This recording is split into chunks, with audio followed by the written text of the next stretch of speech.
Alright, I think we're looking pretty good here. Hello to everyone tuning in.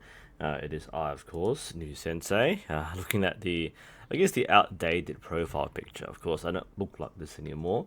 If you haven't been watching my channel for the last month or two, I now look like this.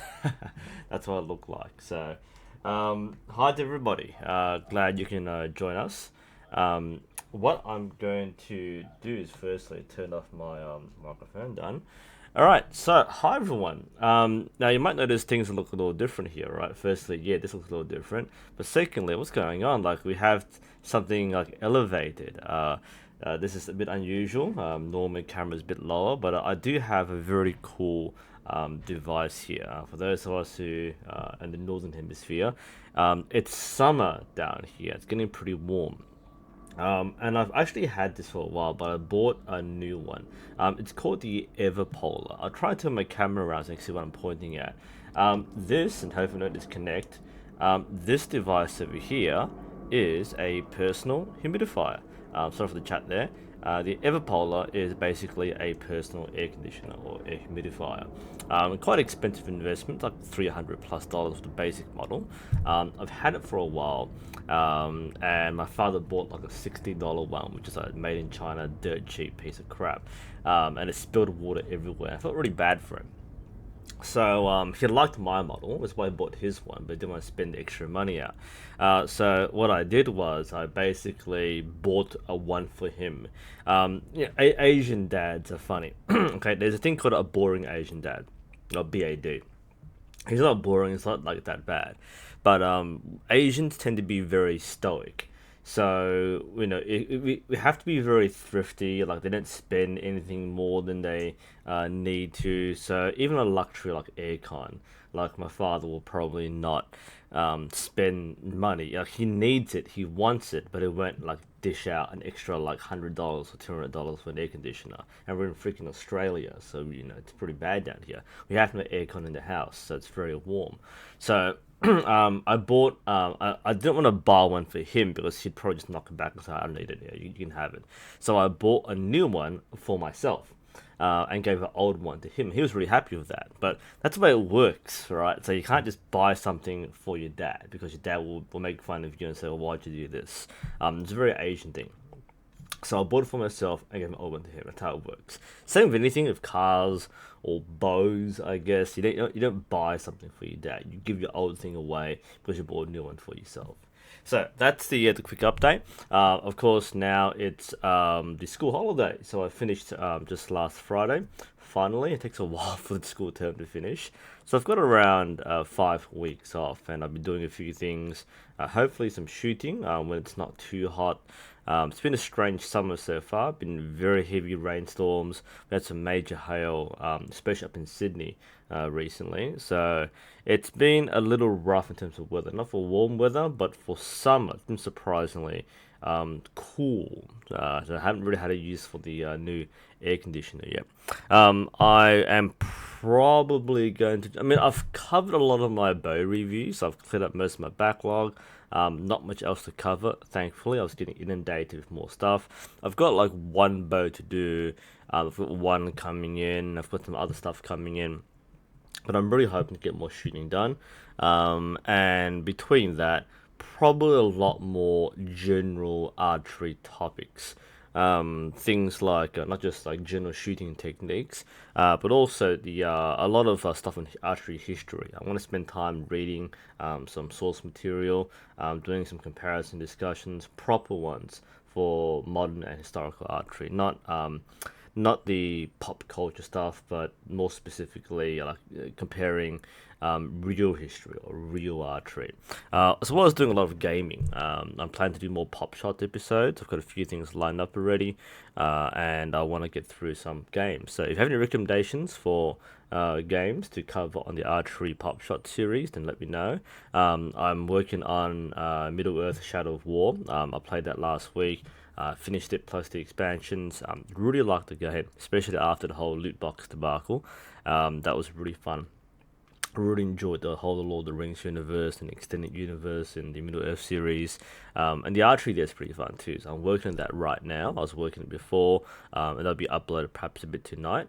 I also have lined up. Do I have lined up? I've also got stuff for Diablo 3. I should have played that last month because it's on the Black Friday sale.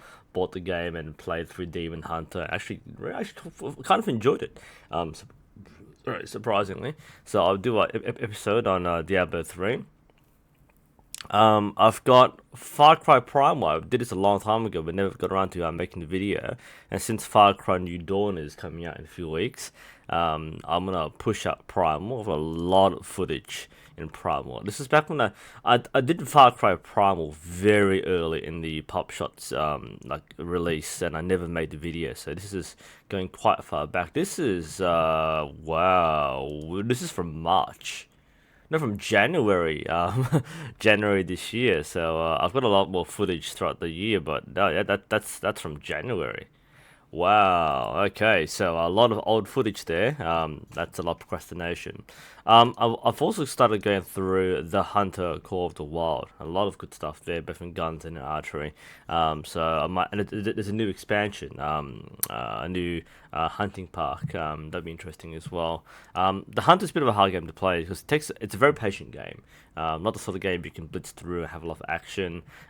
You work very hard for the good hunting moments, and then you do it, and that's the satisfaction. It's the hunt rather than the run and gun. So I've got a few games lined up there. War Thunder might be dropping off the radar because there's no reason to play it anymore. I'm pretty much done. I might do a separate video for that, but that's the update here. So a lot of things going on. So Dark Souls, huh? Does Dark Souls have archery? I haven't played Dark Souls. Surprisingly, for someone like me, I haven't played Dark Souls. I didn't realize there was archery. I know it's a very brutal game, but I didn't realize there was archery. Stuff I should play. What game should I play for archery pop shots? Trying to think. I'm looking at my library right now. Last of Us, I think, had really good archery in it. I've covered all the Tomb Raider series. I'm gonna touch base on probably archery one more time. I've done quite a few videos on that. Didn't really enjoy it, but that's there. Just trying to see what else. I want to do Age of Empires 2. I just want to cover some of the history of the archery in Age of Empires 2. Haven't played the expansions yet, so I might get around to that. But I'm having a hard time getting back into Age of Empires. But yeah, it'd be less of a gameplay and more of a historical context. It's like a lot of these strategy games. They use archery and history as a flavor rather than the gameplay mechanic. One of my favorite things, I mean, now especially now that I do it in real life, one of my favorite things in Age of Empires 2 was the thumb ring upgrade.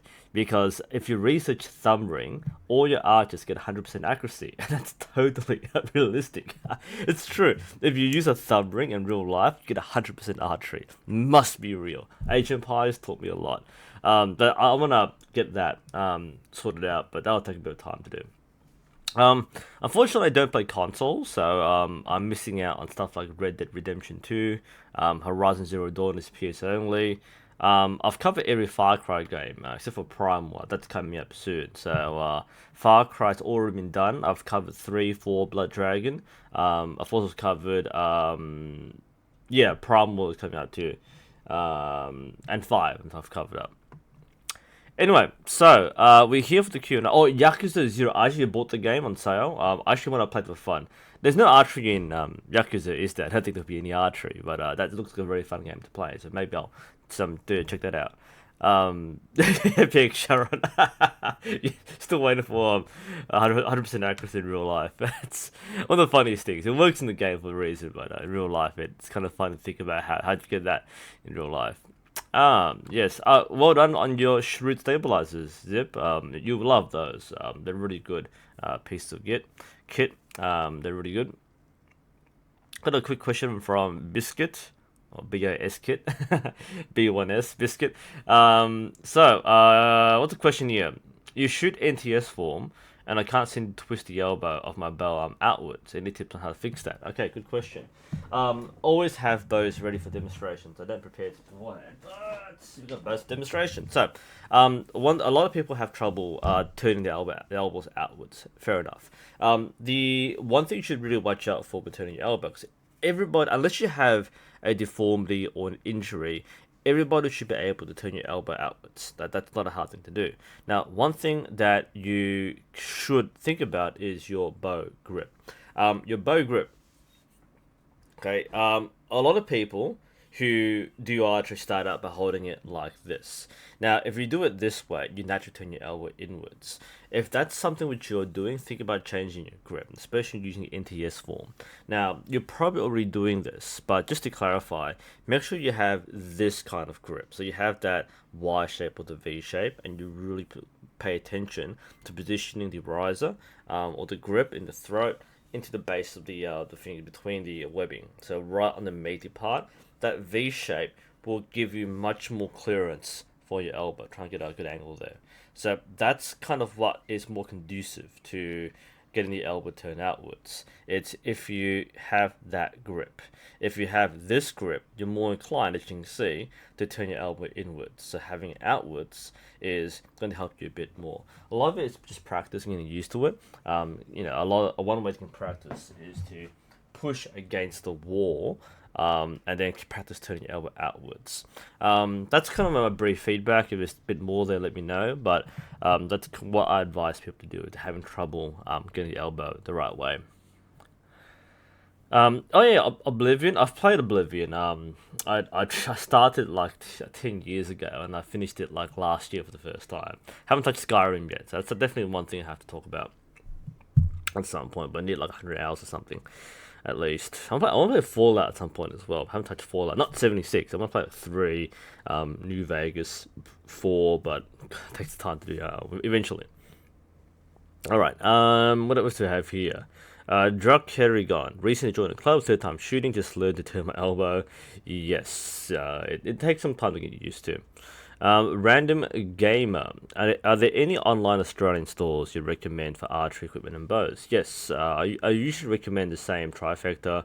Abbey Archery, Oz Hunting and Bows, Pat's Archery is my personal favourite. Lots of things in stock and they ship very quickly. Pat's Archery is my favourite. Abbey Archery is okay. Urban Archery stock's okay as well, and Oz Hunting and Bows. So I'm more like a Victorian era, but yeah, there are lots of like basically every archery store in Australia has an online website that can sell online.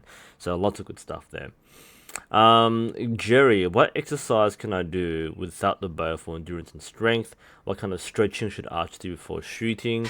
A couple of things with the best thing is shoot with the bow for endurance and strength, like SPTs or specific purpose training or specific physical training, is the answer to strength and endurance. Use your bow. If you don't have the bow, then use a stretching band.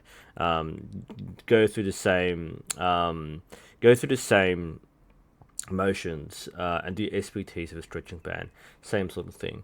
That's the most important thing you need to talk about. Need to practice. Apart from that, what kind of stretching should you do? Dynamic exercises. It's kind of gone out of vogue, and it's been understood that stretching before shooting is actually a bad thing. You want to warm up. So warming up is getting doing rotations and windmills, basically getting your muscles warmed up. Stretching is what you do at the end after you train, after you shoot. If you stretch before you shoot, you're more likely to strain a muscle because you basically exceeded its limit earlier on. So you want to do warm-ups, not stretches when you start off. We haven't started our questions yet, but here we go. We'll do a couple more quick questions, and then we'll go through our prepared ones, and we'll go back to our live questions. Jerry Boney, any archery clubs for the first time around West Melbourne? There's only one in West Melbourne, and that's in Braybrook. Southern Cross Archery Club is the only club in the west. If you're further out west towards the Werribee area, that's Werribee Archery Club, which also runs the Arrows Plus indoor range. Apart from that, that's basically it. There's no archery clubs in the west at all. Unless you go like that, like Ballarat, just where it zips from. So yeah, the east side's where all the archery clubs are. West side, that you have like one club. That's Southern Cross Archery Club. Apparently, it's a pretty bad club, you know. All right. So I'll take the live questions a bit later. We'll go to prepared questions because they were here first. We'll firstly touch base with our Facebook questions. There are quite a few ones here. Let's turn my Steam off because I was looking at games before. Let's go over to our prepared questions. Bing. Okay, so let's go to our Facebook feed. We'll try and fly through these questions, and then we'll take our live Q&A. So, question from Lukash. Why sometime arrow to go from bow with knockdown? It can be seen in slow motion. Is this a problem with tension of the fingers? From what I understand from this question, Lukash, if the it's not real well worded, but I'm going to assume that's what you mean. So, the what I understand the question to mean is when you release the arrow, you sometimes see the arrow go knock up and knock down like that. It's called porpoising, named after porpoises, like dolphins, which move like that. So if the arrow is coming off the string and the knock goes down and knock goes up, that normally indicates the knock point is not correctly set. You need to pay attention to which point in the string the knock point is set. So I've got bow here. Let's grab this. Whoops. Alright, so I've got the black hunter here. So you need to pay attention to where the arrow goes on the string. So if it's not correctly set, then the arrow may flick up, or will flick upwards or flick downwards because it's not correctly calibrated to the string. So you may have to change this part of the string, which is the knocking point, move up or down, depending on what you need. That's the reason why arrows go up or down on release. Question 2. We'll fly through these. I'll ask you, if you have a live question, tag my name so I can see it on chat. Otherwise, I might miss it. I just lost the questions there. Whoops. Oh, right, because I don't have the right page up. Let's try that one again. So, by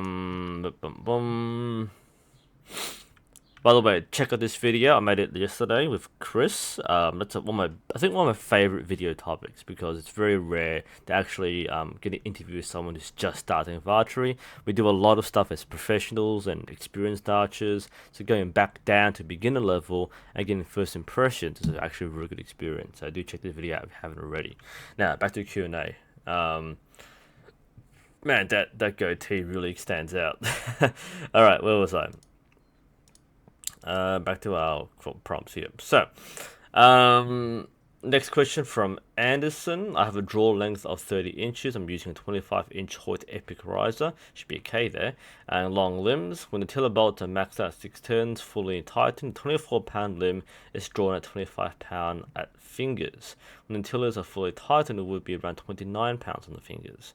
My question is it safe to use the limbs when the bolts are fully tightened? I believe yes. The main risk is if the limbs are too loose, because that can risk the threads being stripped because it's more they're being pulled out of the bushings basically. There's nothing wrong with shooting fully tightened. You're almost meant to in some ways, so that's completely fine. As long as you're not cracking the riser when screwing it in, you're not going to damage it when shooting it. The only danger is when you have it too loose. Otherwise, you're fine.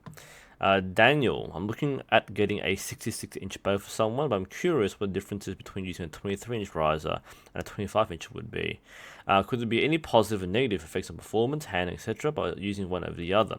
Okay, so if the standard length is 66-inch and you're choosing between a short riser with longer limbs or a medium riser with shorter limbs, the thing to watch out for is basically the same bow length, so it should feel roughly the same. Shorter limbs and longer riser normally has a bit more acceleration to it or punch, so it will stack a bit more and it will fling the arrow a little faster. It's a little rougher. whereas longer limbs tend to be more stable, a little slower and less efficient because it's a longer power stroke. It's a shorter power stroke. So longer limbs will flex less at the same draw length, whereas shorter limbs will flex more. So it's a longer power stroke for the limbs. I'll bring the bow back. So I don't have an alternate version to show you right now, but with a short bow, when you're pulling it back, the limbs will flex further back for a short set of limbs. So you should experience a bit. The limbs should be a bit faster, basically. The bow should be a bit faster. The again, like speed isn't everything. Consistency is, and people might prefer the longer limbs and short riser for that reason. It might be more stable and more efficient that way. What are we talking about? Who's this new teacher you're talking about here? Let's see. Oh, you found the. Hope you found the SBT video, Jerry. Got some tags here. Can I do a video on how to do a knock point? There's tons already. I should one day because it's one thing I haven't done, among other things. I should. I just can't be bothered doing it because it's basic. I do the Korean method, which is a serving style. Some people do the multiple over under knots, but there are so many videos to already do so. I might think about that. Just or Yost. What are the differences between the risers? What makes a $1,000 riser better than a $150 riser? Check out my video on what is a beginner bow. So I have all these things like pre-searched already. I recommend you watch this video, Yost, if you haven't already. It's what is a beginner bow. I'm going to flip the screen over. That's the video you want. This answers your question.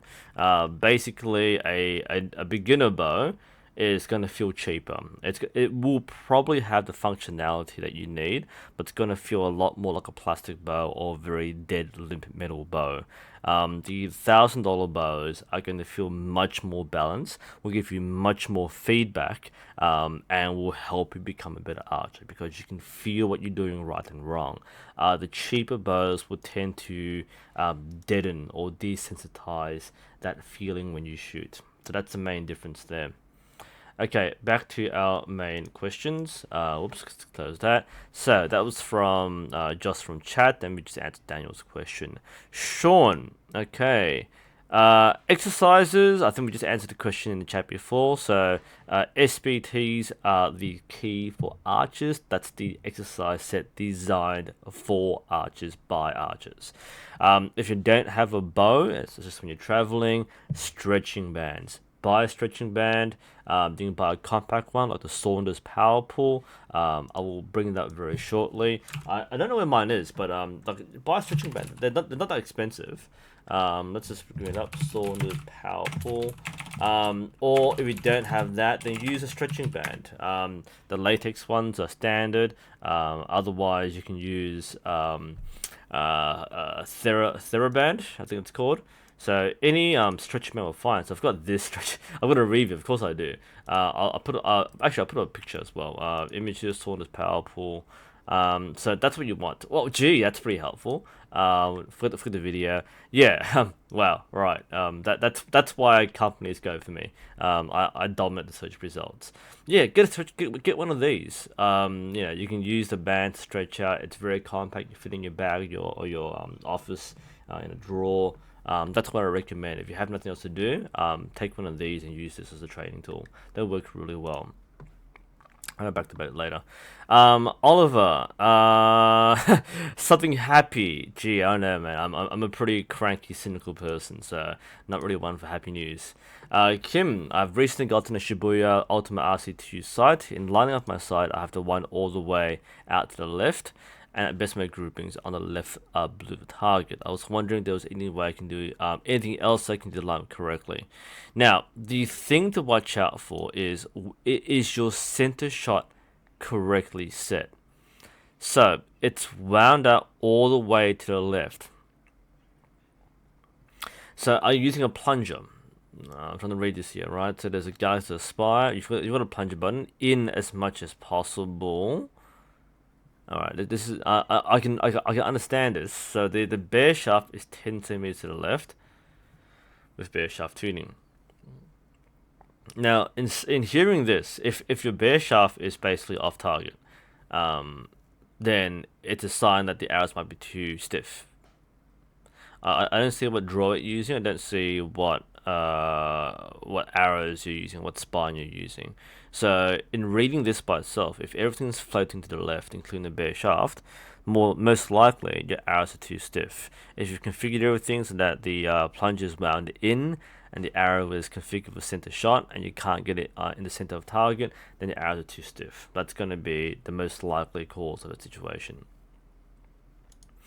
Derek, I thought I wanted to focus on bear bow with your WNS Elite Alpha. Well, I put a small stabilizer on and it grew to my arrows not so well. I don't want to shoot without stabilizer anymore, and I felt like a full Olympic. If all I want is to hit the yellow shot of the shot, is Olympic way to go. Okay.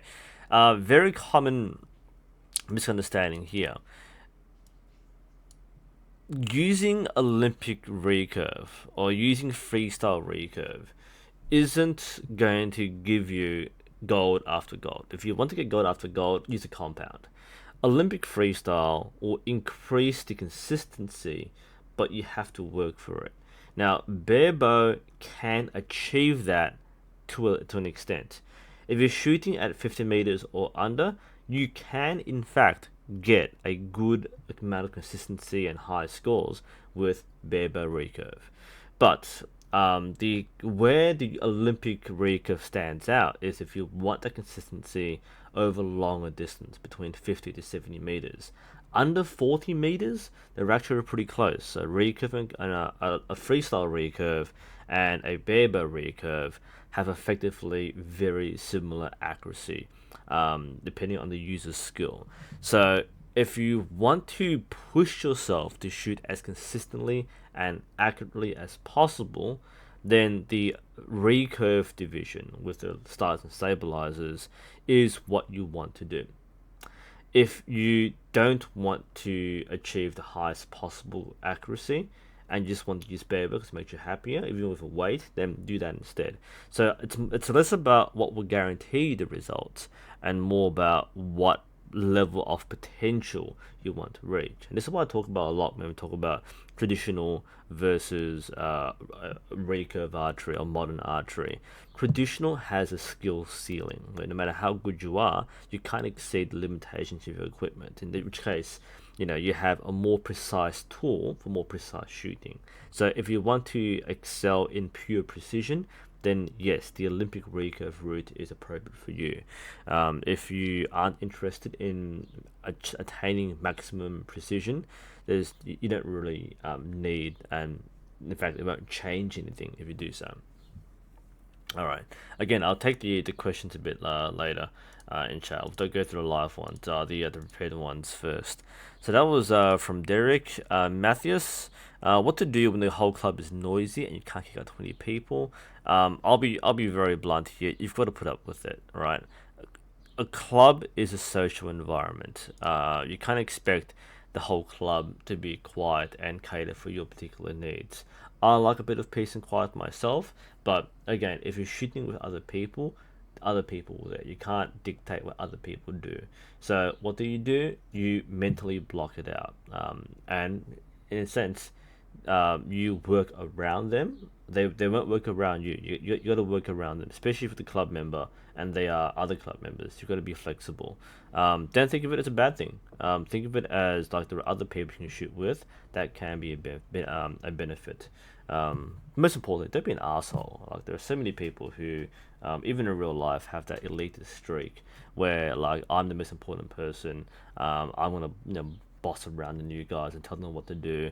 That's the worst kind of person, is having someone at the club telling you what not to do and telling you doing it wrong. And a lot of people go down that pathway unknowingly. I don't think people are intentionally being assholes, but when you have that entitlement because you're a club member or you've been there for a long time, that can really affect you and you don't realize it.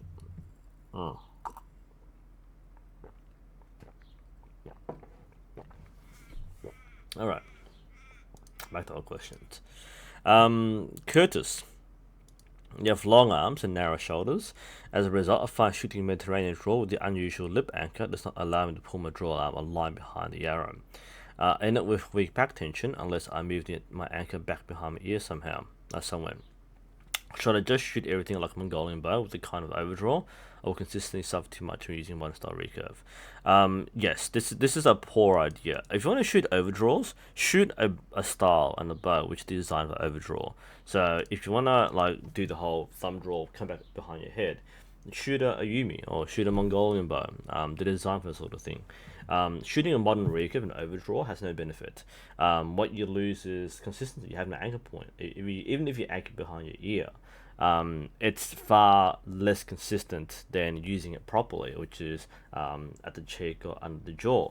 Now, the problem that you have isn't to do with your shoulders being narrow or your arms being long. Unless you're like a chimpanzee, you're not going to have that problem. Most people have the same physical limitations, even if you have slightly lanky arms. That's not going to be a problem. If you can't achieve your arm coming behind your head and get a good alignment with this anchor point, you're not going to get it with this anchor point either. So you need to work on your flexibility. So rather than avoid the problem, address it by training your strength, endurance, and flexibility. SPTs are the key, my friend. SPTs, especially the flexibility component, will improve your conditioning and your capacity to use bows properly with proper technique. Again, shifting to an overdraw style doesn't mean you avoid the problem of not having correct shoulder alignment. If you can do it here, you can do it here. You just need to get that shoulder back a bit more. That's really important to consider. Next up, Colin. This is, by the way, this is not the final Q&A. I did the announcement on the community page before. This is the last one for the year. This isn't the last one forever, so I'll be doing more in 2019, as well as form checks. I've got a few videos lined up. I haven't, gone around and doing them. Back exercises to train core stability.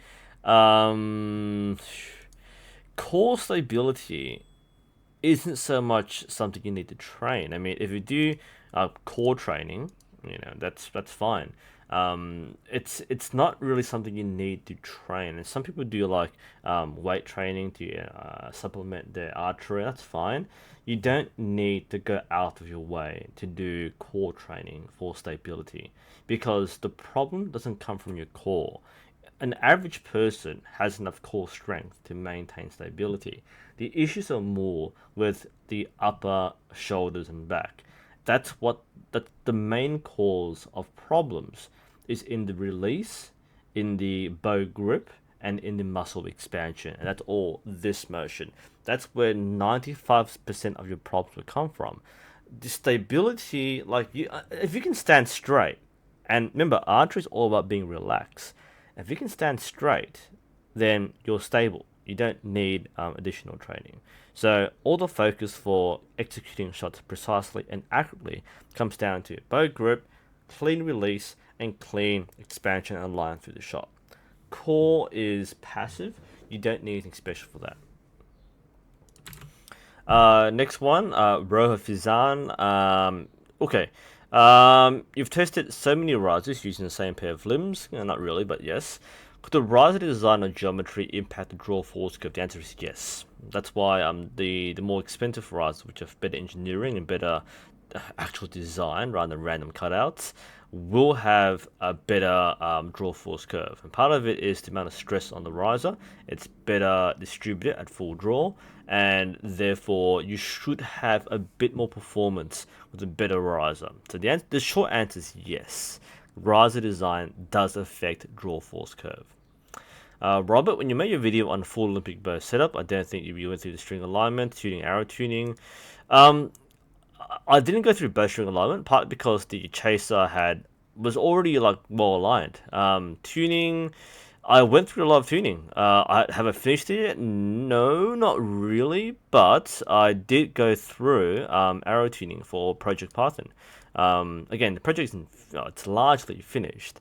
But here's the thing which I'd really want to talk about, right? People get too obsessed with tuning. Tuning is not going to solve most of your archery problems.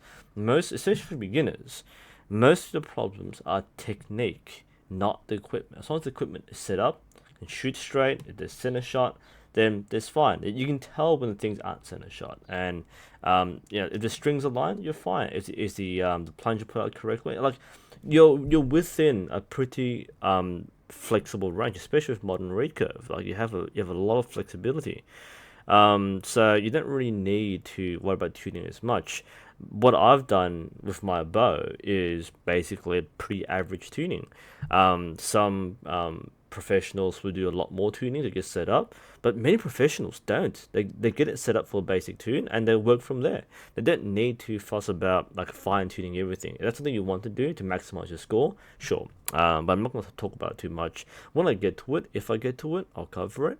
And there may be a point where I'll need to do so. But until the point's there, then I'm not really going to fuss about fine tuning. Last one from Facebook is from Nick. I have a die-cast aluminium riser and I'm very happy with it. I've read there are limitations on draw weight with a cast riser. What's your opinion? The answer is that is absolutely true. Cast aluminium risers, such as the Axim, the cast aluminium. I recently reviewed the Higher Bow, which is also GT Inspire, or the Real, the Stark Real.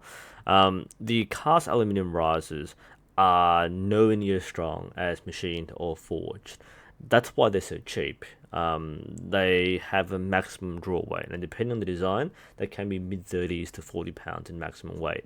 What happens is if you use a very high draw weight with a cast aluminium riser, the riser will crack.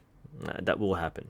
So that's why they're cheap. They're not meant for heavy draw weights. You can crack the riser with a heavy draw weight. That's not an opinion, that's a fact. Okay, let's do a quick break here. I'm going to switch over to the YouTube questions in a moment. But a few people are talking about stuff in chat. So I want to have a bit of a Pepsi break.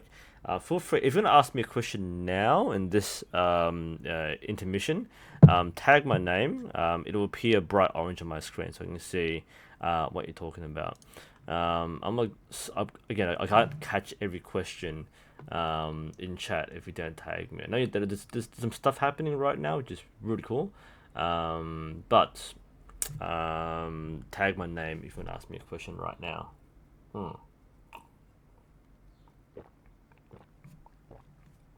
Angus, I actually answered the question back when you did the comment on my video. But I'll take your question right now since you're here. So the question you asked me on YouTube, Angus, is, let's see, there it is, right there. So the question you had for me was, you used to be a really big guy, you've lost a lot of weight, and you mentioned you went from 100 plus kilos to you lost what 30 kilos or something. Like it's a pretty big drop in weight. And now you're having trouble using your 50-pound bow. So I've actually answered your question in reply to a previous comment. But what I said in my reply was, the short answer is yes, you should get yourself a lighter bow. If you're having trouble going back to archery and shooting your heavy draw weights like you used to, the best recommendation from any archer, any coach is shoot a lighter draw weight.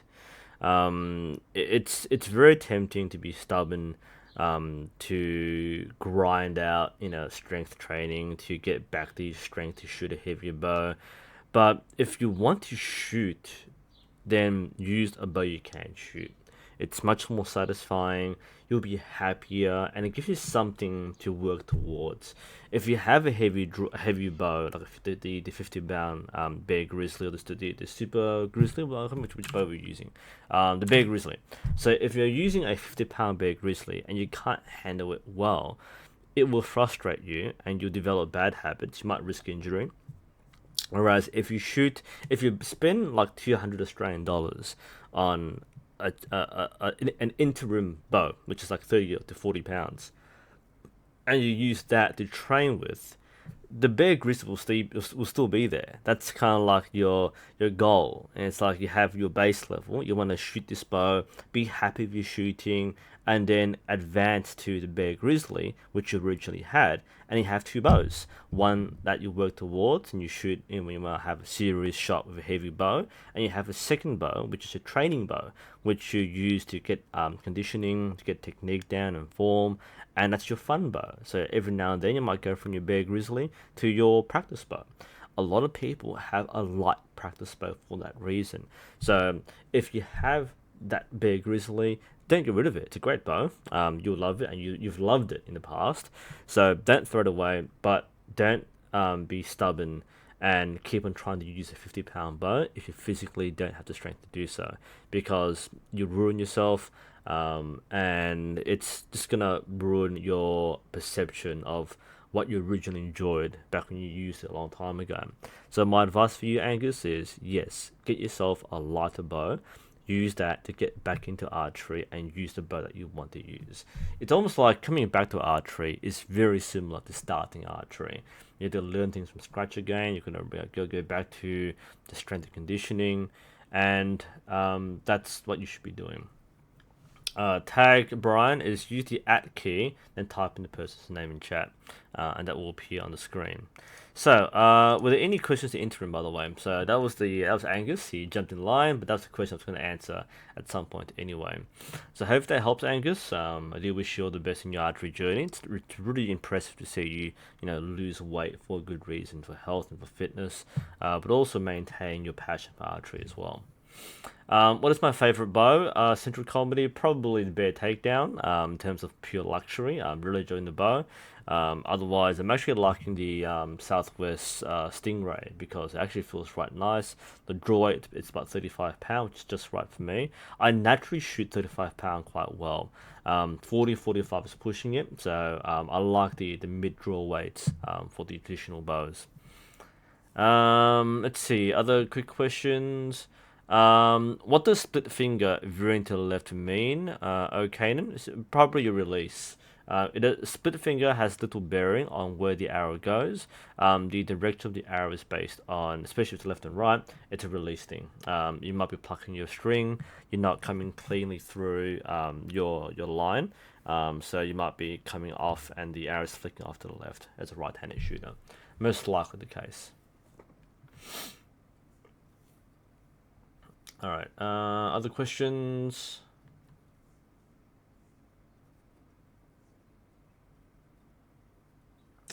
Brian, new bow, recommended shafts for 33 pound.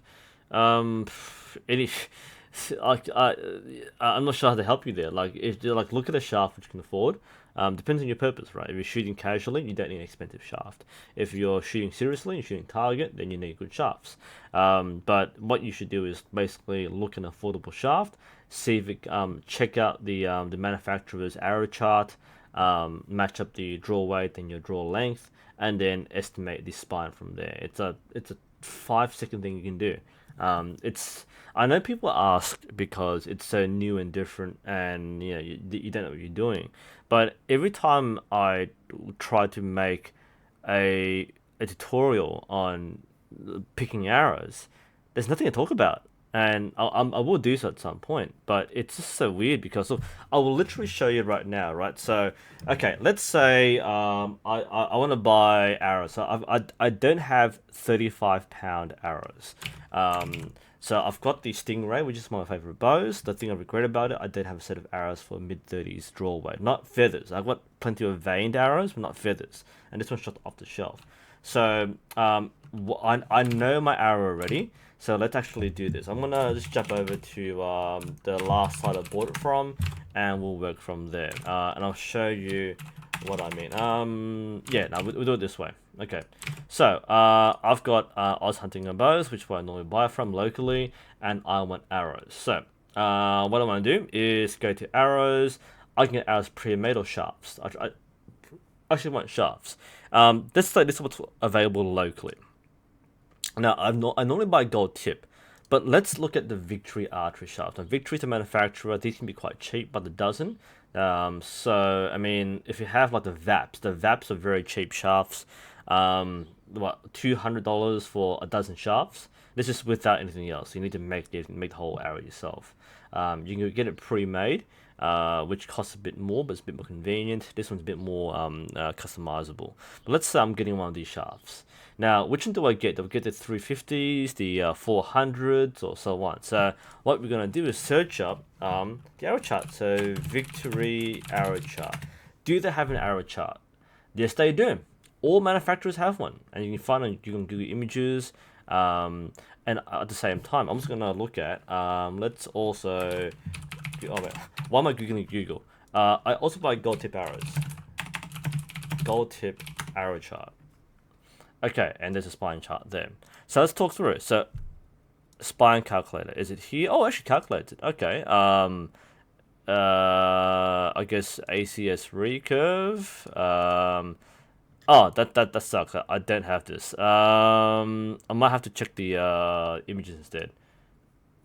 There are, if you know your stats, you can in fact look at the. There are several calculators you can use. I'm just gonna look at the raw chart if that actually pops up properly. The VAPs. Here we go. Let's visit that. This is from a different website, but it should work just fine. And it's gold tip here. So within my selection, I've got two possible things. I've got gold tip. I've got victory. So let's say the victory shafts are cheap. I'll get victory charts. Where is the arrow chart? Hey, come on, give me a break here. Right, fine, I'll do it this way. So let's check out the draw weight. So let's say I've got a 35-pound bow. My draw length, it's about 32-pound of my length. That's around here. I read across the line, and I'm looking for my arrow length. I have a 25.5-inch draw length, a little shorter on the traditional anchor, but let's say add 1.5 inches to the arrow. I tend to be a bit more flexible with that. So that should be a 27-inch arrow, or 26.5 inch. Let's say 27-inch just to be safe. So 32 pounds or 35 pounds, 30 or 26.5 inches or 27-inch. I need a 600 spine. So if I were shopping from here, this might not have 600 spines. 600 spines is actually not common. Because most of the shafts are meant for like heavier draw weights. If I don't have it here, there's 500s, there's 400s, 350s. I don't think they stock 600s. I could contact the shop and say, "Do you have 600s? Can you order them in?" If they can, I'm gonna order in for me. But let's say, oh well, I don't have 600s, so I can't buy them from the shop. Let's say I'll get some gold tips instead. So if we go back to the arrow list. I know the spine should be 600. They do sell 600 spine shafts. You can see 600 spines. But if I wasn't sure, I could go to the gold tip spine selector, go to recurve bow, same thing, about 35. I do use 125 grain arrow tips sometimes. And at 27 inches or 26 inches, it's 600 spine. So that basically matches what I had before. So I want a 600 spine shaft. I just bought them, in fact. So the arrows you saw in the last few videos were the 600 spine traditionals. They fly really well. So I could get this shaft, or I could get arrows pre-made. So if I go back to the same thing, arrows made up, gold tip. They do have traditional 600 spine arrows. That's at 0.6 600 spine. There we go. And what I can do is basically buy this. If I want to cut down, I can do it myself, or order arrow cutting from the shop and say cut down to 26.5 inches. You also have to buy the tips separate. If you're buying pre-made arrows, the tips don't come with the arrows unless they're target arrows, in which case they're different. But that's how you search for arrows. That's what I mean. It took me 5 minutes. So I could do this, and I will at some point do a proper video on picking arrows. But that's how you choose arrow spine. So that's my answer your question. It's a weird way to answer the question, I know, but that's how easy it is to find an arrow for your length. You don't need some to ask. You don't need to ask someone what should I use. You can look it up yourself. That's how you do so. Look up arrow charts. Let's see. Anything else we're looking on? I don't drink alcohol, by the way. So I don't drink alcohol at all. Why from Royal Fisan? What about Australian metric rounds? Why were they created? It's the same with American rounds or the British rounds. You name rounds after places. So you have each round instead of having the number, you have a place. Problem is that obviously these things don't translate well to other places. That was a problem with the first Olympic Games. Basically, people turned up and they're shooting rounds which they haven't shot before. So that's why we have the standard WA 70-70-20. So it's easy understood to be 70 meters, 720 points. But it comes from tradition.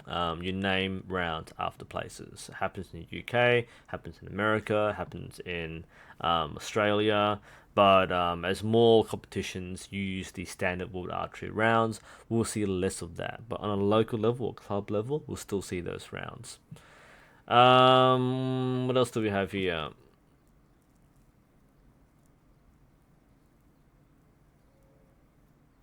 Did we something?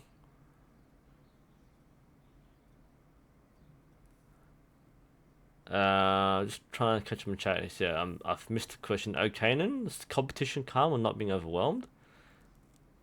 I'm not sure what the question is there. I think I'm 28 years old. Am I too old to start archery? No. Archery can start to get. Anyone can do archery. You can be like 50 years old to do archery. There's no too late for archery. Um, Brian, if you're buying your first bow and your budget doesn't allow for machine riser, is it better to go for wood or cast aluminium? Like, what are you buying? Like, I mean, it depends on why you're using your bow. If you're doing this for target shooting and competition, Olympic style, then you should get aluminium riser. Then don't go for wood. Wood's even in the shorter term. Wood by itself doesn't guarantee heavier limbs. A cheap beginner wooden riser isn't going to handle heavy weights. They don't come in heavy weights. Some will, like if you go for like the Samick Sage style bow, then yes they can. They're basically made to be used with heavier limbs. But wood is, if you're shooting competition style archery, wood is undesirable. Wood is a traditional material, very popular for trad shooting, not used in modern shooting. So if you're doing modern archery, go for aluminium, not for wood. And remember, that's for heavy draw weight. So if you're buying your first bow and you're getting a heavy draw weight for your first bow, then maybe you should reconsider what draw weight you're using if it's your first bow. If you're already an experienced shooter and you want to get a heavier bow, you shouldn't go cheap on your riser in that case. I know budget's a limitation there, but just like the cheap cast aluminum risers are cheap for a reason. Look for a cheap machined riser then, rather than a cheap aluminum cast riser. Machine is even better than cast. Cast is undesirable unless you can't afford anything else.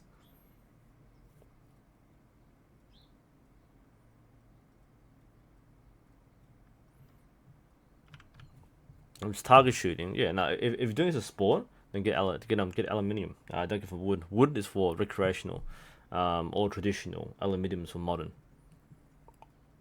Mm. All right, back to our video. Questions. Bing, bing, bing, bing, bing, and this. Okay. So the YouTube questions. So Zik, in my sight, I have a red dot. The question is it the red dot? Should I take it out for great aiming? The answer is generally no. I don't have a sight here to show you, but if your sight has a dot like a red fiber, a lot of people don't use it at all, and they'll align the bracket or the aperture with the target. Most people don't bother with removing the thing. If you have a reason to remove it, then you remove it. Removing it by itself isn't going to make you a better aim. Doesn't make aiming better for you. Some people prefer to aim without the red dot, and that's fine. But if if there's no reason to, don't remove it. That's a short answer. You might have to try it yourself. So remove it, see if it's easier for you. If it's easier, then take it out. If it's not easier or there's no difference, leave it in.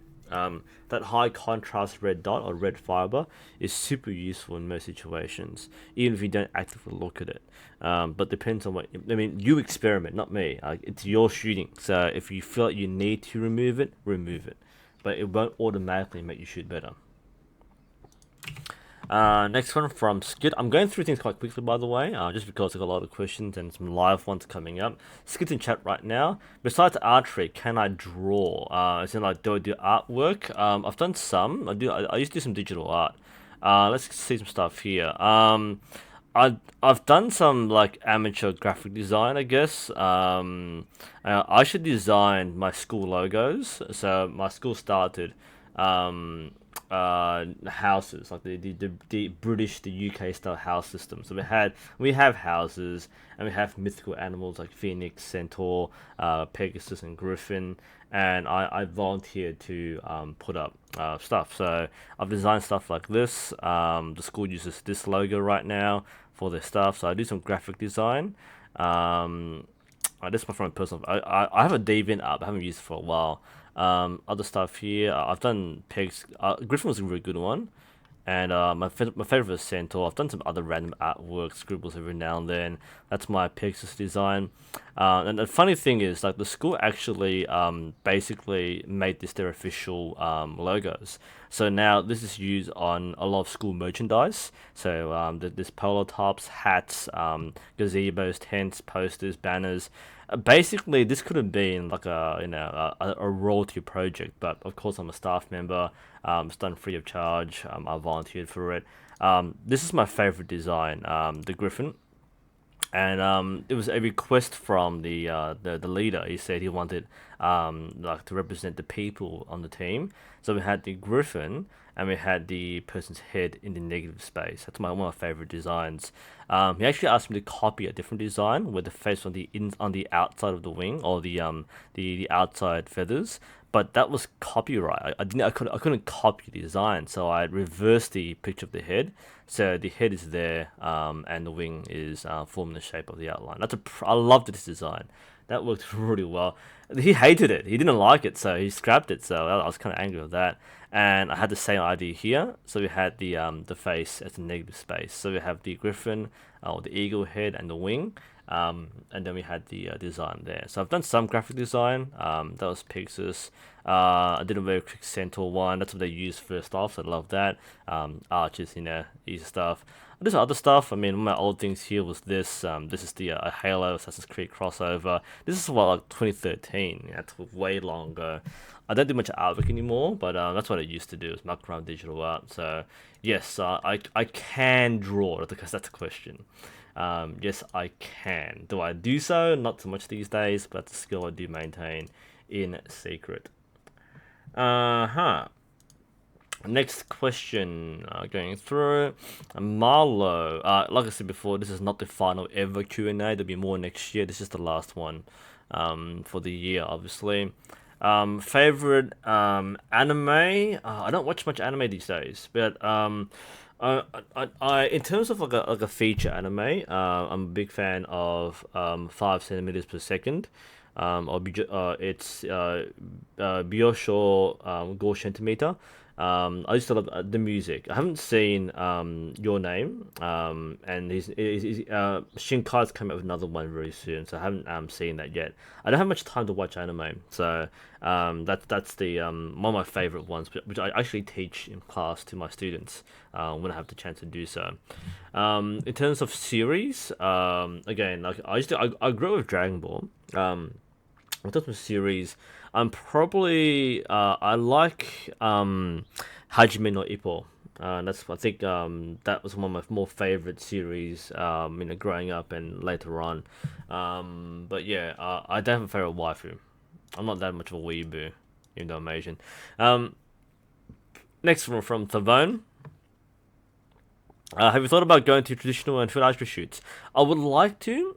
The problem is I work full time, and I'm very committed to my job, and it's a very big time sink. So I would like to do more competitions in general. So that's something. Someone mentioned ETA, like I sponsored Grizzly Gym to go to ETA, and I've had some people ask if I'm going to ETA. At some point in my career, yes, I would like to. Is it going to happen time soon? That's not on the books, but I would like to, and that's something that can be made to happen. The main thing is, like I said, I'm committed to my job, and at some point I'll be, taking more time off, perhaps. But for the time being, nothing planned. But that's something I can do. Awkward Seal. What is your favorite takedown recurve? Because under $200.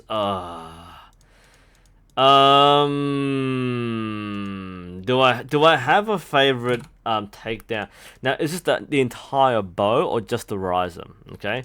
Now, if it's the entire bow, I haven't. Okay, what have I shot that's under this price? Let's go through. I'm gonna go through my reviews. I've seen Girls and Panzer. I didn't like it. I like the animation in Girls and Panzer, but my goodness, that is so. it's it's the wrong kind of anime, man. Like it takes a certain kind of person to make it and to watch it. I've seen the original, the whole first series of Girls and Panda. Haven't seen the feature films, thankfully. Haven't seen the second series or read anything else. But I do like Girls and Panda just because of the tanks. It's a funny series, but like the people normally watch it and like it take it way too seriously. So I tend to distance myself from that. Yeah. Oh, but and I do love the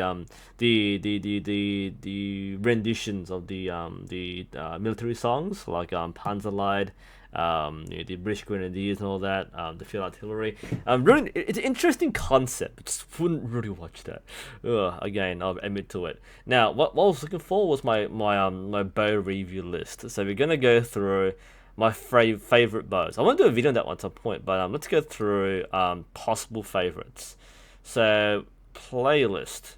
So the question was under $200.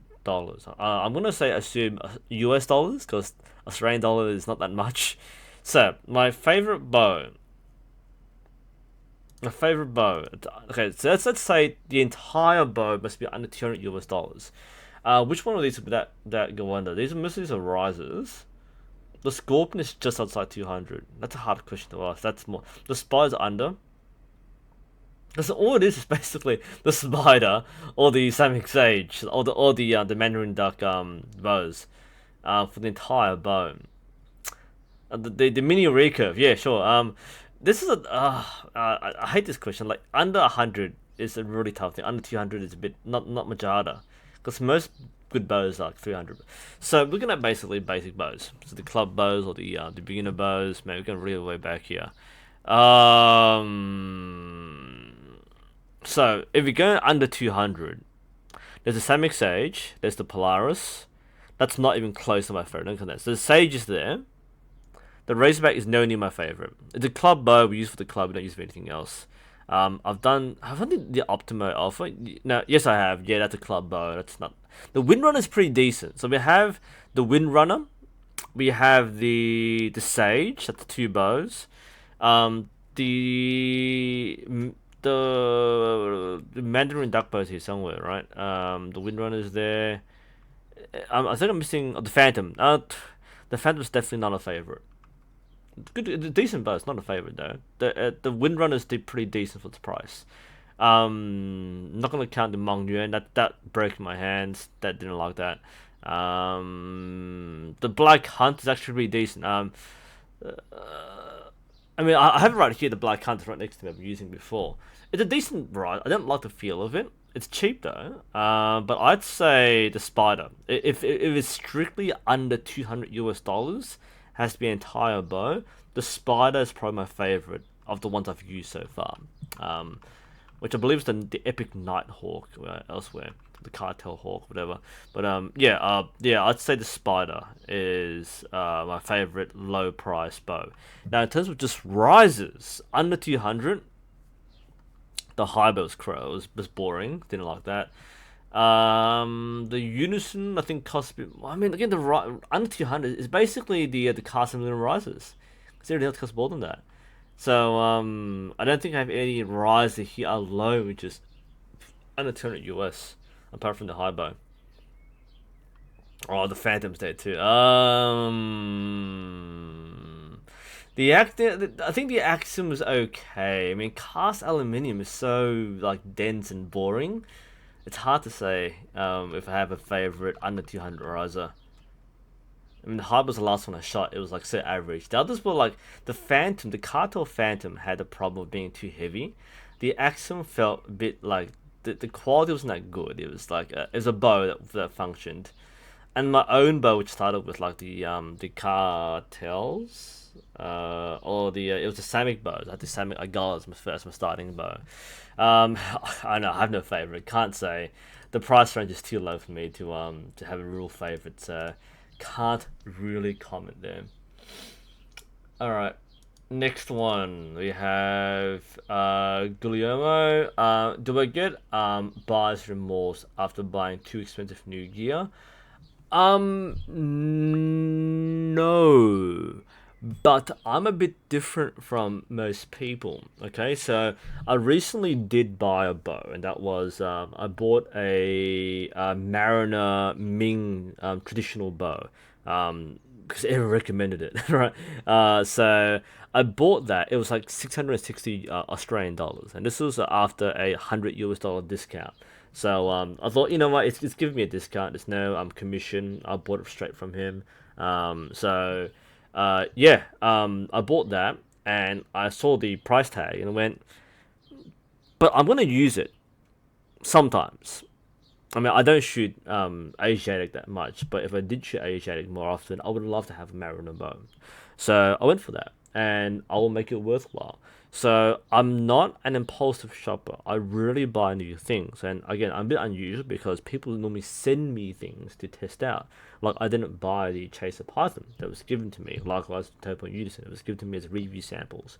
So I'm a bit more privileged to have all these bows to test out.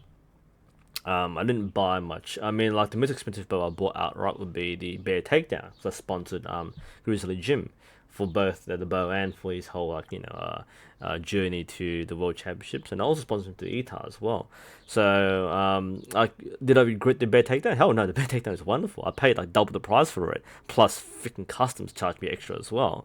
So I paid like three times the price for the Bear Takedown than brand new. But I went, look, it's worth it. It's a very good bow.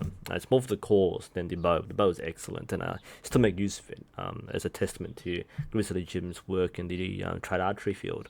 But the other thing which makes me unusual is that I do make revenue from my channel. So when I buy something, I can easily justify it as doing stuff for the channel. Things like buying new arrows. I mean, a set of arrows can cost like between 300 to like $500 for a decent set, and the good sets are like $800 or something, or more. So it can be quite expensive, but I find it easy to justify because one, I'm an adult, so I make money, I work, and I can balance my finances. And I naturally have the problem of being stoic. It's an Asian thing.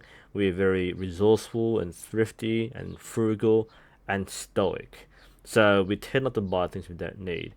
And I've saved a lot of money over the last 10 years of professional work plus before that. I have a very low expenditure, so I have a lot of disposable income. I'm not rich, but my lifestyle is very low cost, and I earn quite a lot of money for my job, what I do. I've been working as a teacher for 10 years now. I've ascended my pay grades. I'm at the top of my pay scale, basically, which is bringing me a good amount of income. I'm also single. I don't drink. I don't smoke. I have very few vices, if any at all. I don't buy like consoles and games, electronics. So like I said, what this means is I'm sitting on a lot of disposable income, so I can buy a bow or arrows, and I don't feel like I'm bad about it. And if anything, I'm trying to learn to be a bit more flexible with my wallet. So if it's something I really like, I should buy it. Good example said before was the aircon here. Like I have no problem buying the Everpolar. That's like 450 Australian dollars or something. And instead of going, oh, I didn't really need it. I can just have a fan in my room. I bought the damn thing. Because again, as an Asian, and the Asian mentality, you have to be so thrifty and so resourceful that you don't spend money. Whereas when you move to the West, when you work a professional job and you make money, then you have to be taught how to spend money.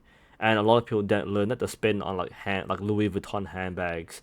Like ladies especially, guys just spend money on cars and tattoos and so on. I don't have those vices, especially not handbags. So um, hence the extended response was I wouldn't feel buyer's remorse. And again, I don't splurge on money. I don't splurge on goods.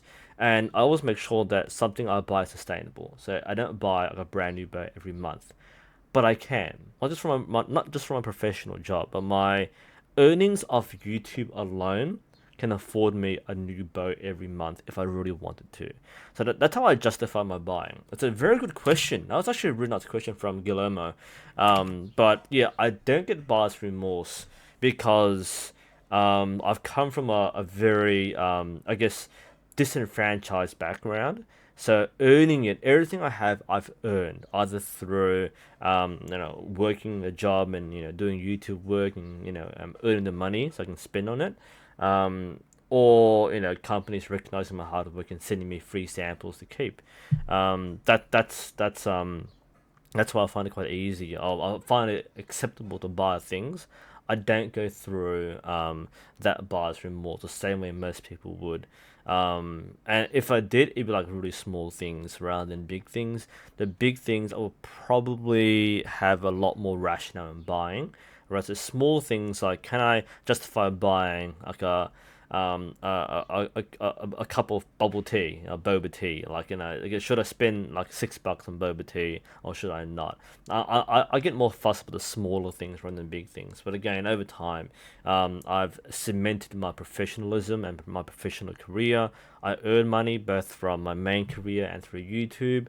Therefore, I don't feel bad and have that afterglow or buyer's remorse as I normally would. There's some interesting stuff in chat happening right now. It's like home defense stuff. I haven't been reading chat for the last like 10 minutes, so it's interesting. I would like to go to Sydney sometime. I'll drop by some of the archery clubs. Oh, you're at wait. Wait. No, you're at UNSW. Okay, I thought you meant like Sydney University. I have this. I haven't been to the club yet, by the way, but it was sent to me like a few years ago. I'm gonna do freaking a shirt out sometime. Back to our questions. It's been like an hour and 15 minutes, everyone. It's been good. It's been nice. Quick questions. I mean, I was gonna fly through these, and I've stalled on like the second last one, but it's been great. Like even getting like 20 questions, spending this much time answering questions is worthwhile. If you don't mind watching an hour live streams. Kelvin, are you planning to review Horde MK? Probably not.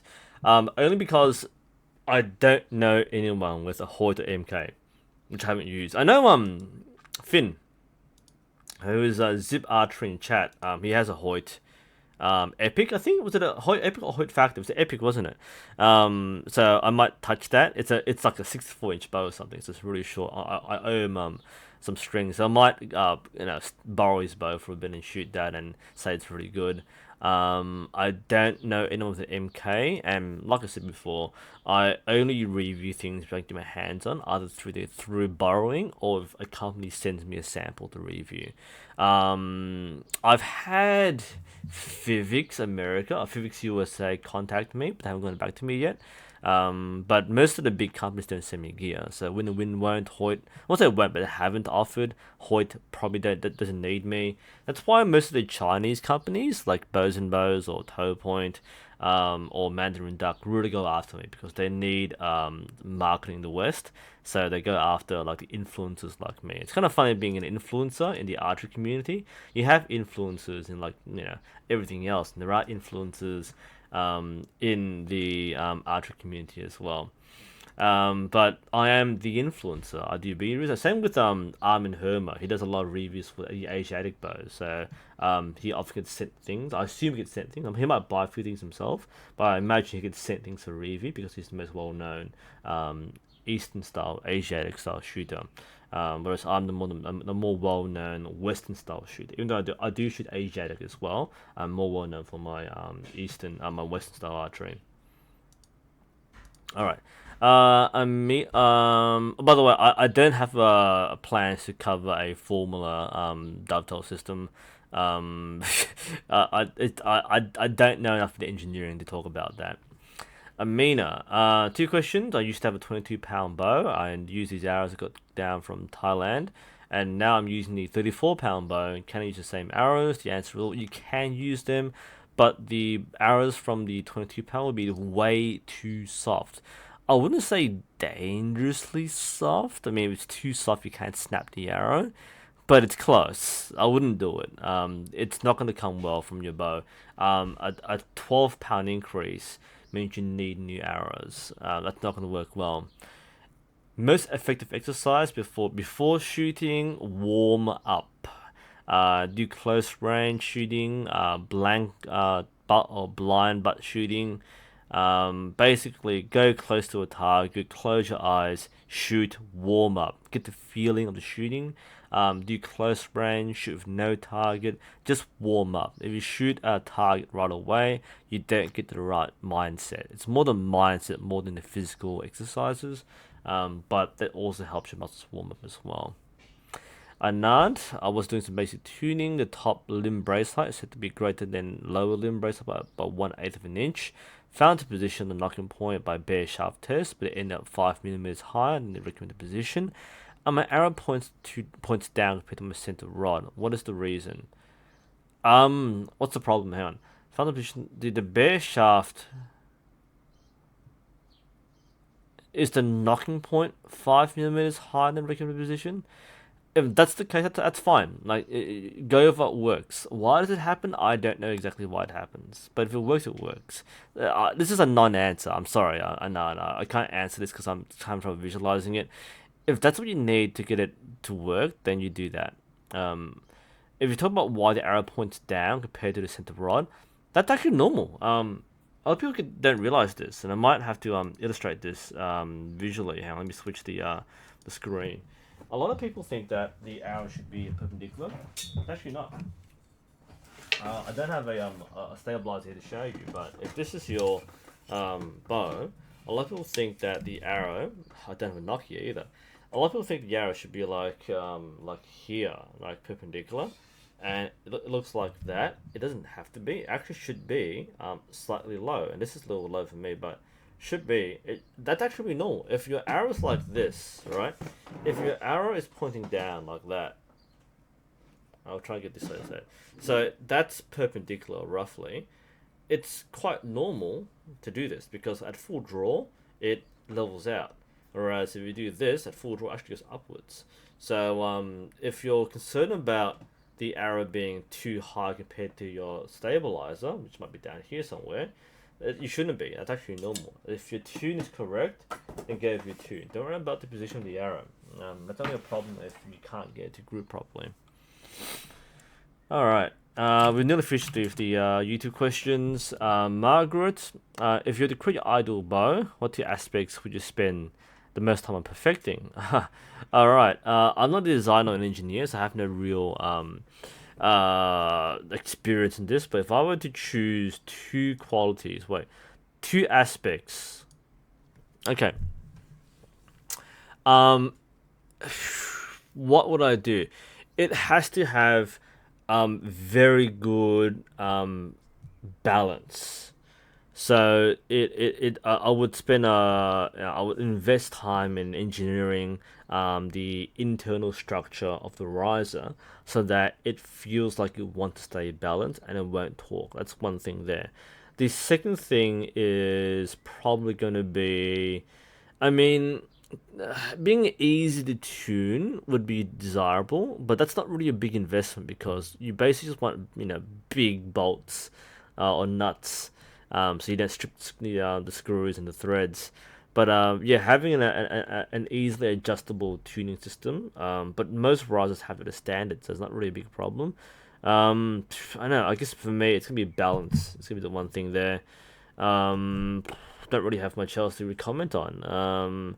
Again, I'm not the engineer, so I don't really know what to focus on in that case. Can't really answer the question. And the last one comes from Nicolas. What are the odds of becoming an Olympic champion? the odds are only as good as what you're willing to put in.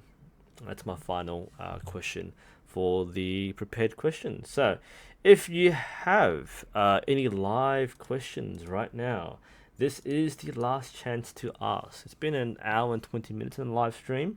Been a really good live stream so far. Interesting chat. It's like the business chat, and we're talking about like home defense or something. If you have a question for me, tag me at NUSensei, and I'll be able to see the question on the screen, and I'll try and answer it right away. I'm gonna scroll down quite quickly to see if I missed anything. Um, mhm. Eli-san or Eli-san, yeah, question from a while back. Already shooting at tournaments. This is 6 months in archery. Now it comes to your first own bow. ATF or TFT? Good question. My opinion for you. I haven't shot the ATF yet.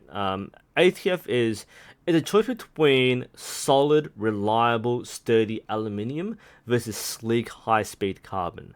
That's kind of what it was to me when I shot the AL1, which is the predecessor, the ATF, and the TFT. TFT was like dream bow. Wow, it was really like super high performance bow.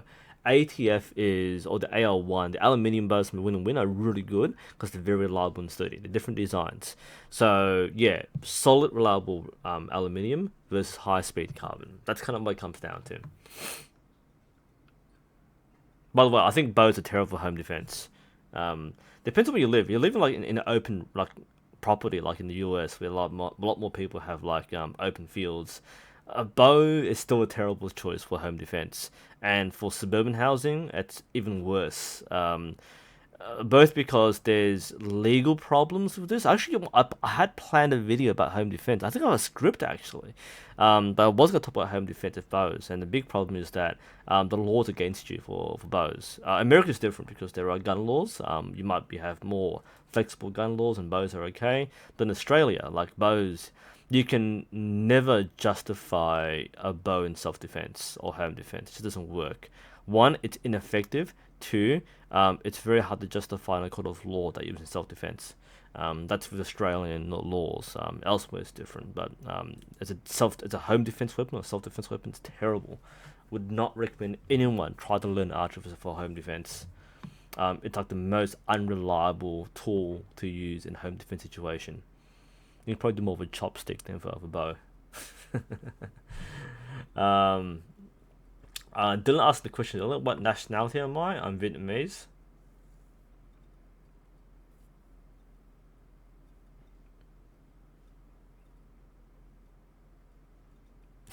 Interesting discussion of humor there. Look, for untrained person, like a baseball bat's probably more useful than a sword. The sword requires edge alignment, requires discipline and control. Otherwise, you end up hurting yourself more than your the invader. It's a terrible idea to use.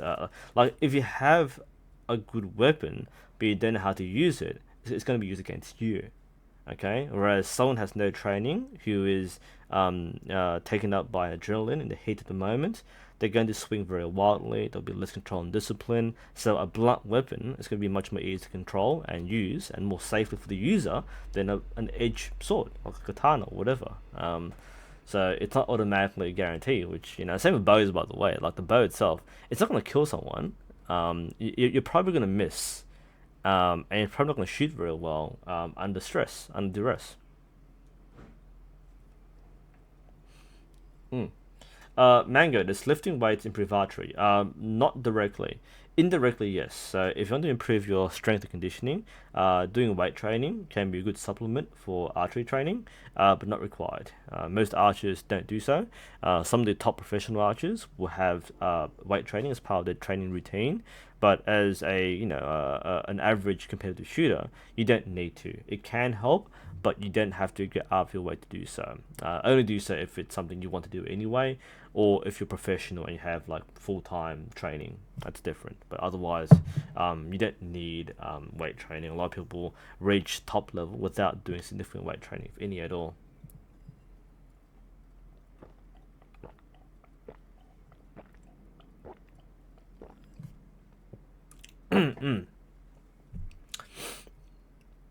All right, just going through some questions. I think, what do I think about the Samak Avante? It's a pretty decent entry level riser, but nothing more than that. It's not a popularized riser anymore. It used to be a bit more popular like 5 years ago. It was never a widespread riser, but it's okay as a starting point.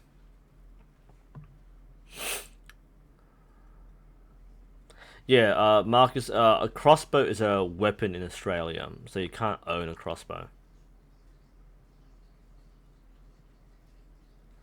Workout, have I had target panic? Yes. What a good exercise. I'll do a video on target panic at some point in the next few weeks, hopefully. Main thing to talk about with target panic is you need to address the cause of it.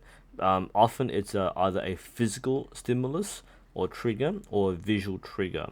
And the main way to overcome target panic is to do blind butt shooting. So remove the target, shoot at very close range, close your eyes if possible, and spend hours, days just doing that. You train out the stimulus that you originally set up, and you focus on the feeling of a good shot and the control of the shot. That's how I would address it. Nick Lee, is that the South Vietnamese flag in the background? Yes, it is. That's the flag of the Republic of of Vietnam, or South Vietnam, as it used to be called. What do I teach at school? I'm an English teacher. I also teach history, geography, and most recently I started teaching Vietnamese as well. How long am I letting my tash and beard grow? I don't like it. I mean, a lot of people say it suits my face shape, which I won't disagree. I don't like it personally. I don't like facial hair personally. I like being cleanly shaven. But I'll probably leave it for a while longer just to see what it's like. You know, I'm like in my 30s now, and I've never grown like a mustache or a beard. So it's my first time ever doing this. I'm definitely gonna take it off. By February, because school starts and the school photos, and I want to keep a clean look, professional look. I like the professional, clean look of the being cleanly shaven, but there's a certain appeal to this as well. So I mean, this will come back at some point, I'm sure, but I'm not sure how long I want to keep this. I'm not a big fan of facial hair. Frank, paper tuning. You only need to be like 3 meters away. I mean, you don't need to be any further or closer. So, yeah, probably 3 meters, if even that.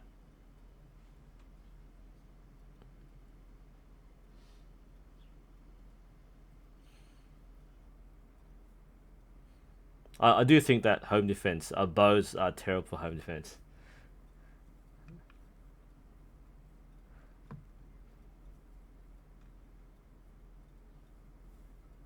My primary question was targets that would survive broadheads.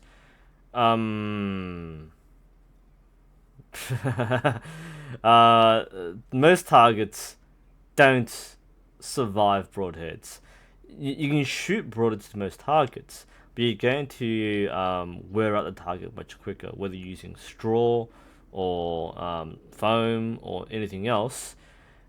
No target. I mean, like there are some foam targets which are self healing. You can use them against, but you're gonna chop up the target sooner rather than later. So the targets which are broadhead compatible are only advertised that way, so you can shoot more than once with a broadhead.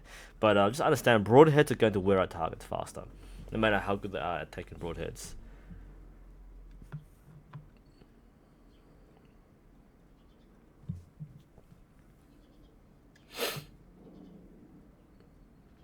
People talk about home defense. Best home defense is yourself. Yeah.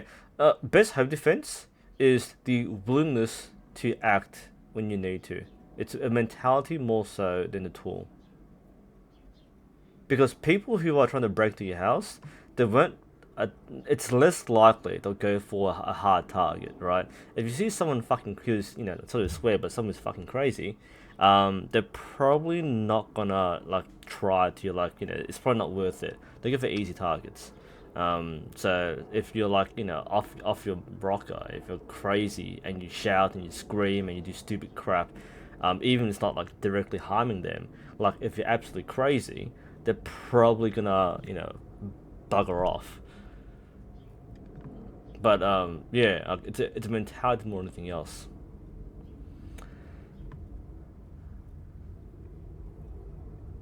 Eli, carbon or element alloy. Like I said, carbon's gonna be generally feel like sleeker and faster. Aluminum will feel heavier and more reliable. That doesn't mean it is, but it will feel that way. And that psychology of having aluminium bow is the big difference. Remember, I shot the Win and Win the CXT for like 8 years, and I really like the carbon feel. And I've shot TFT, I've shot the Black Wolf, but now I've shot the Chaser Python, and I really like the Python as well. So I like the heavier aluminium. I've gone from light carbon to heavy aluminium, but it's such a personal preference. It's hard to kind of like cross over like that.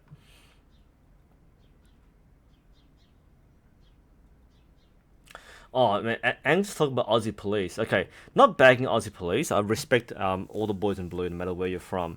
But here's the thing, which is strange. Okay, so for those who live in Melbourne, you might recall like a month or two ago there was the Burke Street car ramming and stabbing. So it's a crazy guy who ran. It's the common thing in what's it common, but it happens more often than not in Melbourne and in Australia, where some idiot drives the car into the crowds in the city. And I was watching the footage of the police officer and the shopping cart guy who was pushing towards the suspect. And one thing which puzzled me with the way the police work in Australia is that, like, in this footage, I'm not going to bring it up now, I can't find it, but the footage was being shared on YouTube and Facebook was that you see there were two officers. One, they don't have their guns.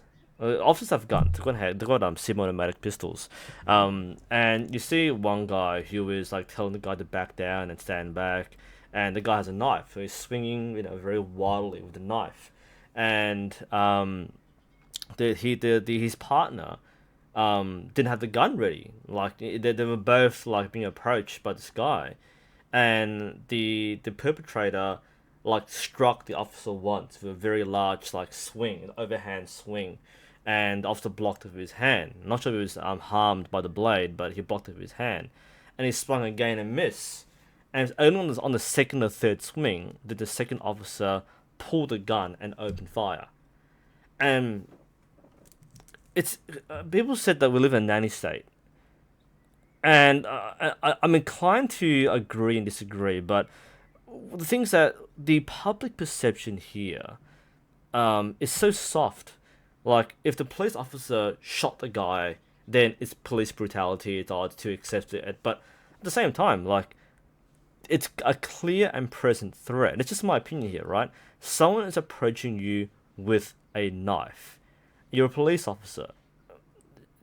There are very strict rules of engagement, because if you do it wrong, then you lose your badge, and freaking the whole media gets in your back, and the public goes, "Oh, so the police are shooting people now."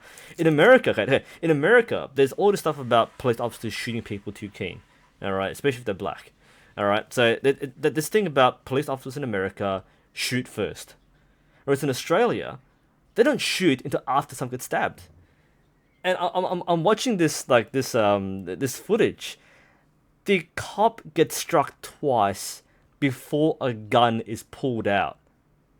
That to me is very strange from a simple self-preservation perspective. Alright? I can't imagine what training would give a perpetrator the ability to freely walk within stabbing distance before they are shot. Now, I'm not saying you shoot every single person you see, regardless of what color they are. But as someone who's a bit more realistic than most people, I guess, like I understand, like they're not shooting to wound, they're shooting to kill. That's part of the like you don't point your gun at something unless you intend to shoot and destroy it. In America, police use their guns as a way to intimidate and to force perpetrators to comply. But in Australia, the gun is not used as a tool to comply. It's only used as a tool for self-defense. That's why I find it very strange is the footage where literally the guy walks up to the officer, strikes twice with a knife, and then is shot. And as Space Doctor just mentioned, it should be a last resort. But man, how much?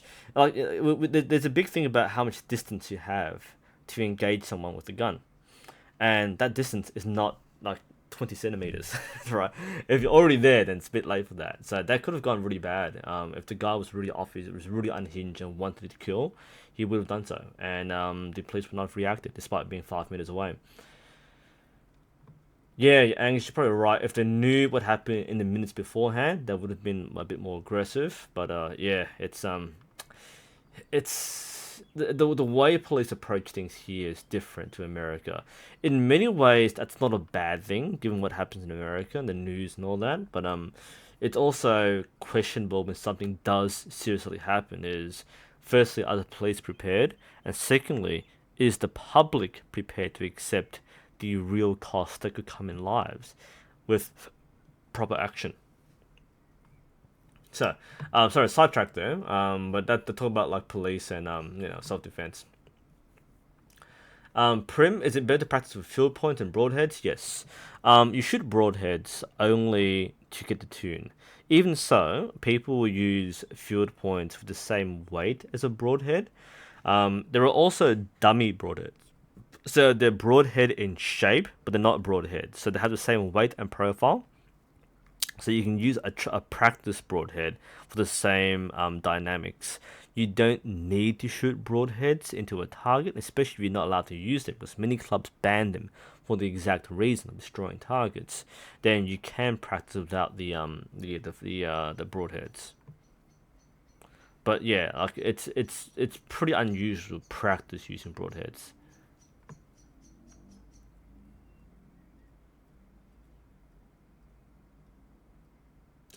Drubica, for a barbell archer, you think an aluminium bow is better since they tend to be heavier and heavier? Yeah, I tend to agree. Like, I think most bear bows are in fact aluminium. Most people who shoot bear bows shoot aluminium risers for that reason. Like you have a denser, heavier riser. Oh, some people shoot carbon. Nothing wrong with that. It's most of the weight. If you have the right weight in the front, you basically equalize the rise itself, regardless. When was Harith? When was my first time handling a bow? I don't recall doing archery at camp, so I'd probably say 8 years ago. My first come and try session was 8 years ago.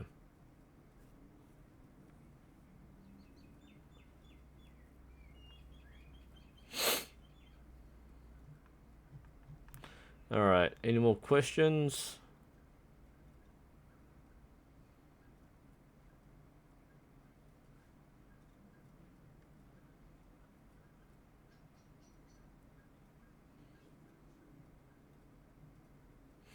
Hmm.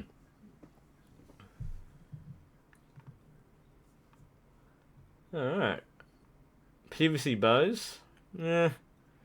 I mean, people should just for fun. PVC is fine, but PVC is never material for a decent archer or proper archer. If you do serious archery, in any way like training or practice, come and try PVC. There's no place for PVC. PVC is for like props, for role playing, for cosplaying, and for like backyard fun. But there's really no reason to use PVC bow.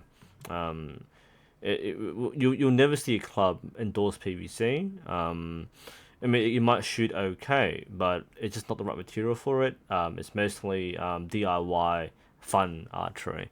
Not saying this as a snob, but just saying this because, like, being realistic, you can get a bow for like $100, and it'll shoot like 100 times better than a PVC bow. Anyway, I reckon we'll stop it there. It's been an hour and a half in our live stream.